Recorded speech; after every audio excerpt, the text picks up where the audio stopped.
Hello, everyone, and welcome to CineQuest Video. On today's episode, we're going to be talking about the new Megan 2.0, where she battles a stronger version of an AI cyborg robot called Amelia. So, Megan 2.0.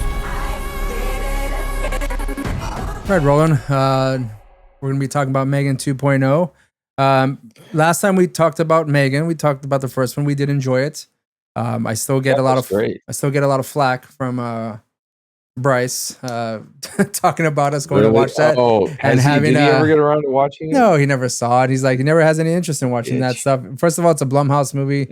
He's already has a particular thought about that, and he it's an AI movie. Yeah, it's not too schlocky for him to go watch because it seems like kind of like a PG-13 film about an AI robot. It's a girl. It looks cringy. Yes, it does.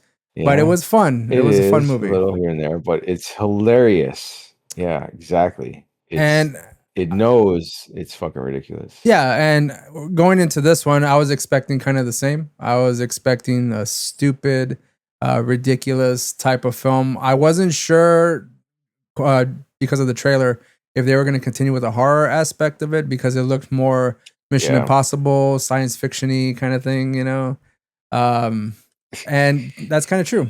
I don't recall them ever touching the second I saw that of like horror trailer. I was like, "There's no horror in this shit. We're going straight up action." Yeah, it's fucking hilarious. So, let's just give a quick synopsis of Megan 2.0. So, according to Google, I'm just gonna give this rundown here. On IMDb right now, it holds a 6.3 out of 10, and Rotten Tomatoes of 57%. And Fandango an 82% score. So 2 years after Megan, the first one, a marvel of artificial intelligence went rogue and embarked on a murderous rampage. Its creator, Gemma, has become an advocate for government oversight of AI. Unbeknownst to her, a defense contractor has created a military-grade weapon known as Amelia, the ultimate infiltration spy. However, Amelia's self-awareness increases. It becomes less interested in taking orders. Hoping to stop Amelia, Gemma decides to resurrect Megan, making it faster, stronger, and more lethal. She was a little reluctant to resurrect Megan. Her niece was the one that kind of convinced her to give Megan a second chance because she was like, I made mistakes, so I don't think I'll do what I did the last time. Help me. Yeah, I'm learning. I want to do better. Remember, I'm here to help, or was it protect you? It's how you made me, Mom. No, I think she was that. It was amusing to see like them kind of give this like digital thing in the internet. I guess more of a like girly personality. You know, she's a little bit more sassy this time around.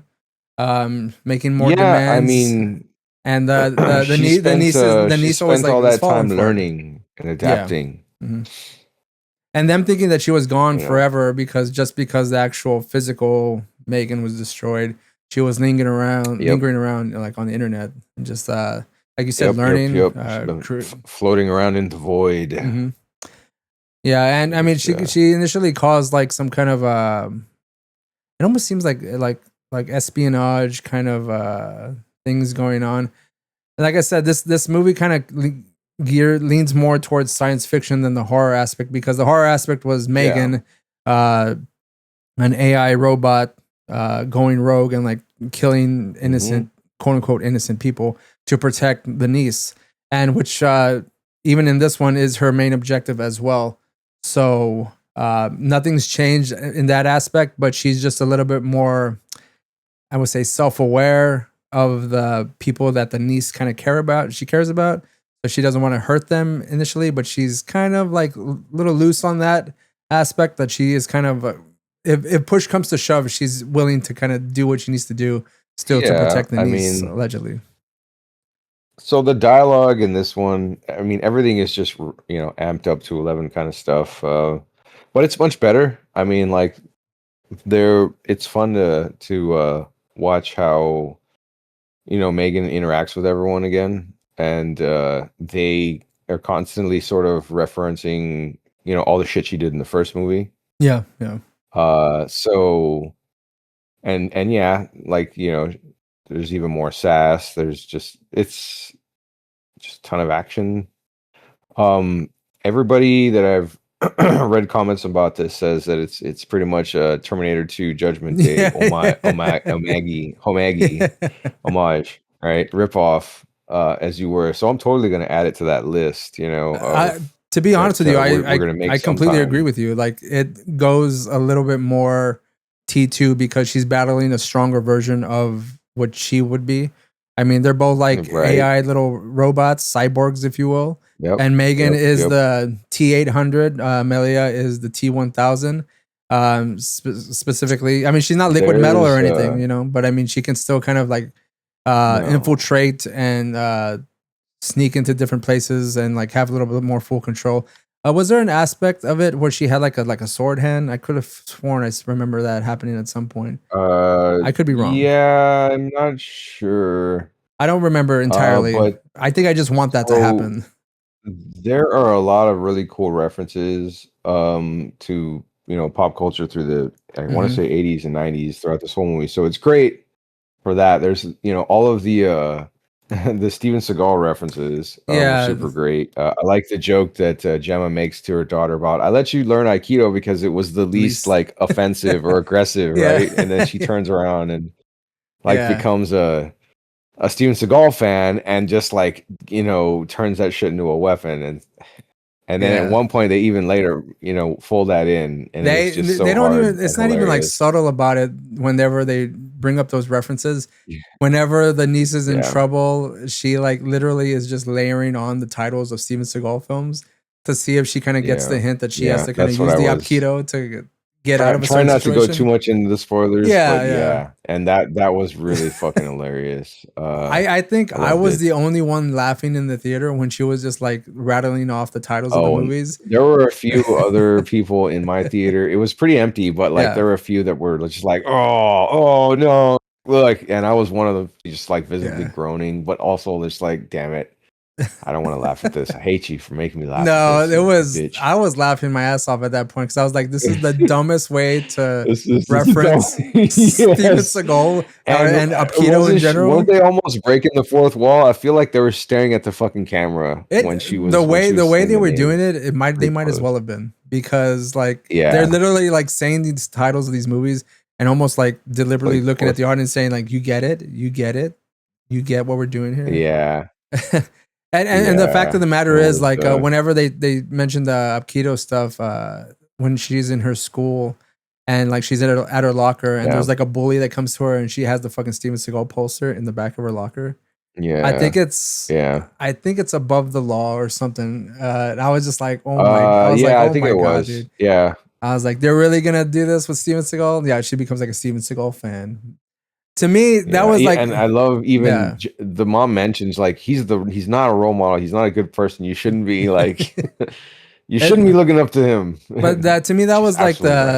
the best as a pop culture fan in that sense, where like I have a love hate relationship with the actor, the movie So, star that is Steven Seagal. I enjoyed that aspect a lot of the movie, even though it's like kind of made for stupid laughs, but I enjoyed it. speaking of another pop culture reference that I really wanted to get a chance to mention, that it seemed pretty hard to ignore to me. Um, when at one point the Amelia AI shows up wearing she's dressed up as like one of the model robots that's on display, Hmm. that has the silver outfit and then the silver metal helmet with like the red visor. Yeah, yeah, yeah. So to me, if I'm not mistaken, that's like a direct reference to the art style that was later used as an inspiration for RoboCop's designs. Oh, really? Yeah, so if you look it up really quick, you'll see what I mean. The guy's name is Hajime Soriyama. And just go to Wikipedia, I guess. That's Hajime Sorayama. And so he has these pinup arts that he did. You've probably even seen them over time. They almost look like the Aerosmith arts Oh, okay, because they're okay. just silver. They're just it's just a silver metal, female model study. But because of the way he drew the helmets, that was what was so eye catching about it. Aside from the fact that they're chromed out, the name of the pinup I think was "Sexy Robot" 1983. But those were sort of direct references or inspirations for the RoboCop designs, unless I'm mistaken. And uh, I mean, they're still kind of used here and there all over the place. Hmm. As far as like those particular images. Um, so I saw it in this movie, and I was like, "There's no fucking way that they just did that without like any kind of any kind of particular design in mind, and like not I don't know if you can see any of that shit, but yeah, I wanted to mention that they're pretty cool. Well, He I mean, just yeah, he considering like I said, like you feel like there's a lot of very blunt references and very subtle references just in yeah, the designs and yeah. stuff. I I mean, I think I I can't even imagine saw that wouldn't be like far off as far as like whoever's making this yeah, movie might be fans of any of those types of films. So they would, why not throw yeah. it in I here? think Why there not was an just even throw like collage the shit in there? So back to just the overall look and like cinematography. I mean, that's not too much to think about. I think the yeah, action of this film was pretty fun. It was like yeah, nonstop from absolutely. the start of the film, and The I fight appreciated scenes were that. really cool. Yeah, the Fight fight scenes were really choreography was really cool. cool. Yeah, Yeah, the and they did it in a way as well that like I kind of appreciate where whenever robots fight, like when they're really done well, you see them do shit that there's like, okay, there's no way in fuck a person can do this. They do robot food kind of stuff where it's yeah, like the yeah. physics are a little fuckier. And so they even had man, I don't know. I need to look them up at some point. But whoever choreographed all this did a great fucking job. Yeah, for sure. Um, There is a ton of badass action. yeah. There was that moment in the trailer where and or in the film as well, where Megan does that little fly in. Yeah, You know, like it's very over dramatic, and I was like, was that wasn't necessary like at all for that her to was do very that. Mission Impossible kind of stuff. Yeah, Yeah, and I you loved could it. tell like that was just something Fucking loved they it. shoehorned in just to do that scene. Yeah. So it's an A excuse a lot to of unnecessary things, but hey, like if it's a CGI robot, why not? Um, yeah, I think it was great. Hmm. so I'm just gonna say like there's not much to this film. It's a robot fighting another No. robot, and I would say there's a bit of a subtle like kind of undertone like deep discussion of like AI that they're Yeah. trying to attempt to get at, and they kind of just like scratch the The great surface of it. Yeah, but the great thing is they don't need to go in too far into it. It's No, very simple and easy to understand, and it's like, okay, perfect, go. yeah, It's very much like Terminator 2. It's the same thing with Skynet, coming in and being like, okay, yeah, this is bad, guys. Even the people that fucking made this, in which case it's Gemma are like, this is a bad hmm, idea. The villain is great, yeah, fucking great. I hmm, loved it, loved all of that. All of it really easy to understand. There's no crazy surprises necessarily. It's just a really fun, cool, like easy to watch movie. There's just I really do like what they've given Megan a lot more lines. yeah, She's yeah, just quippy as hell. Just but then again, like they still show a lot of moments of like just it's very much a family movie. So you see like the yeah, family's dynamic, their like weird vulnerabilities, as like cheesy and campy as it is. I mean, like the timing and all of that, like it fits. It doesn't feel like forced. It's so like, yeah. oh man, these are some really shitty things that are happening, and then here's more things, and oh, how do they? They're gonna have some intense moments, You right? know, Because I of had that. a something referenced in my brain. I don't know if it has anything to do with it necessarily, but it triggered in me. whenever like there's a point where Megan kind of like either get not really gets destroyed, but gets like beaten. She gets torn up a bit, and like it looks like she's been Yeah. like defeated. The first thing I thought to myself was like, is this like kind of a reference to uh, Short Circuit? Like the end where Mm. you think like he gets blown to shit, and then he really has like Yeah. a plan in it. But like in this movie, for some reason or another, they're also trying to, since kind of Megan is the good guy sort of in this movie. Yeah. No, she is. They want She's you to feel some sort of empathy towards this AI yeah. Megan. Only It's just some, a They're little bit, very a much little bit. she is very much aware and like not shy about the fact that she's like, yeah, I did a shitty thing. I Yeah, was angry. I was upset, um yeah, yeah. there's not a whole lot necessarily to go into about it. It's No, great. it's a It's just silly really funny. movie. It's a fun movie. You can't take it seriously at all. Like, I don't see how anyone could walking into this, especially if you've seen the first one. Well, I So mean, I have read about complaints about it being not a horror movie. Well, yeah, no shit. yeah, Like but I mean that's what I'm saying. I thought it was obvious going like just looking at the from trailer, the trailer. and the first one wasn't like overtly horror either. It was just No. That just sort of further lends to the idea that these two movies are following Terminator 1 and Terminator 2. So it's like the way yeah, the first Terminator movie yeah, it was very much like sort of suspense thriller, horror more yeah, than a straight up sci-fi action flick. And this one, the sequel to that is just all fucking action. And they do the same thing with the antagonist and the protagonist. yeah, They flip them, yeah, flip their roles, and they're following the exact same damn formula. It's perfect. It writes itself because it's already been written. yeah, So fuck off, right? Like they can just yeah. modernize it or whatever. It's a children. It's a family movie rehashing of Terminator 2. Yeah, So there you go. yeah, and it's fun. Yeah, it's a fun movie. It's a It's a lot of fun movie. fun. It makes me So want to watch Terminator 2. Watching this, it really yeah, does. it's not as long. It's not as long. So I guess that's a good thing. No, that's true. So I guess Mm, overall, I would suggest, I would recommend going to watch Megan. If you yeah, don't take it too seriously, don't take it seriously at all. It's a fun movie.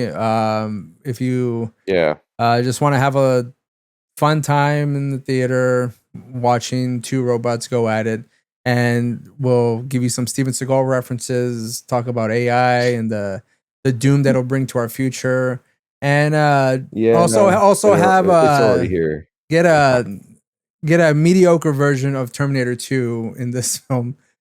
I mean, it'll be a good time. Yeah, I It'll mean, be a good time. this is budget sci-fi Terminator Yeah, somehow. Still, I mean, good stuff. Good time. um, no, I thought it's great. All right. Well, without anything to say or giving too much away, that no, we really can't necessarily. Like I said, it's a pretty straightforward No, film. Just go in, have a good time. Don't take it too seriously. Just enjoy it or stream it, whichever. I think I think it's going to be on streams pretty soon. I Even don't so, if think you can catch it in theaters, it's not like anything I regret watching because I liked the first one. I enjoyed this one. Like I said, yeah. just I hope they make more. I mean, they probably I mean they will. can. If this is any, I mean, if this turns into like a legit franchise, I don't know where Megan's gonna go from here or what Megan can do from here. What is she gonna do? I don't know. They're gonna continue with the same characters, gonna bring in new people for Megan to befriend. Who knows? yeah, maybe. But anyways, We'll see what's up. that'll be it for us. If you like this review, please like and subscribe, and we'll hope to see you next time on the next review. See you, bitches.